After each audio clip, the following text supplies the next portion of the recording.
You can eat year-round locally in New England. There are veggies to grow.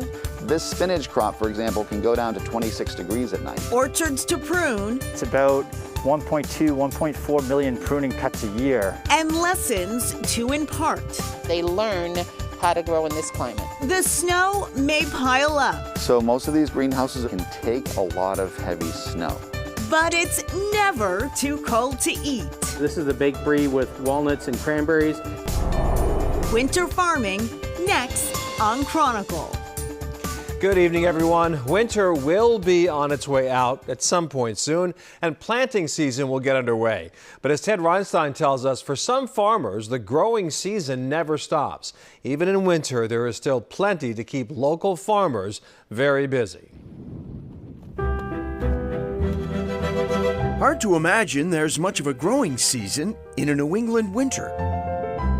That's slowly changing because of an increasing demand for locally grown food. The challenge? How to supply enough of that food to consumers. There are about 15 million people in New England, and there's 2 million acres of farmland. Out of 40 million acres, it's 5% of the landscape. Most of our food is coming from elsewhere.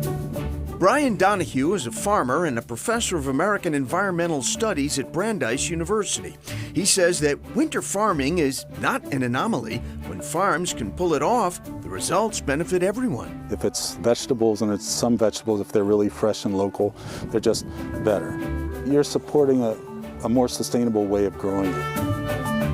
Winter farming is big at Farmer Dave's, with locations in Tewksbury, Westford, and this 100-acre central farm in Dracut.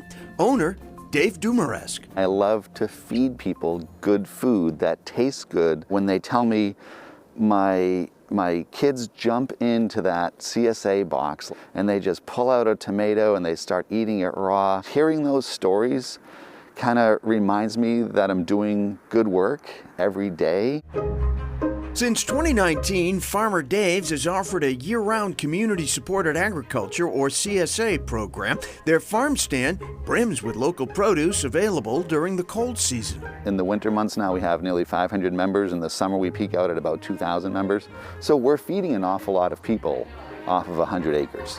Dumaresque went from studying philosophy in college to running his own farm at age 23.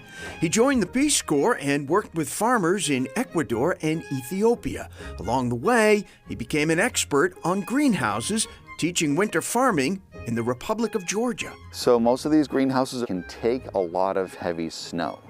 So we don't have to waste fuel trying to melt snow off. Additionally, they have a double layer of plastic with air blown between them, so that adds another factor of insulation. We try to be as net zero as possible. And here in the greenhouses, growing through the winter, I don't want to be burning that much fuel. So this spinach crop, for example, can go down to 26 degrees at night, and we're kind of just babying the spinach. Dumaresque believes winter greens have special benefits, citing a 2016 study from the University of New Hampshire. So dark greens are known to be super healthy. But a dark green that's grown in the winter month is even healthier and much more densely packed with nutrients. These greens are growing so slowly in the winter that they sweeten up to be 2 to 4 times sweeter than a lot of the spinach that would get imported into the region. Of course, not everything can be grown during winter. Produce harvested in warmer seasons is kept in storage in controlled atmosphere bins. Dumaresque's wife, Jane Bowie, has a culinary background and runs operations for Farmer Dave's. She and her team whip up prepared foods for the CSA and the farm stand. This whoopie pie, made with beets. It was a cookie we created with our beet puree, added some chocolate chips, and then some cream cheese filling. We're now taking a lot of our product, like our spinach that you saw in the greenhouse right here, and we're putting it into quiche. We're making a line of soup right now.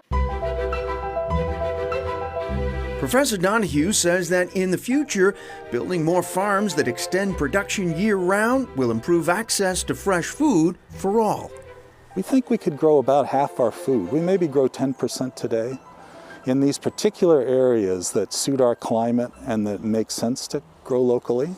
So, you know, with climate change, We may not be able to get our vegetables from the Central Valley of California. This pandemic has revealed kind of how brittle this system is. We don't need efficiency to be our watchword.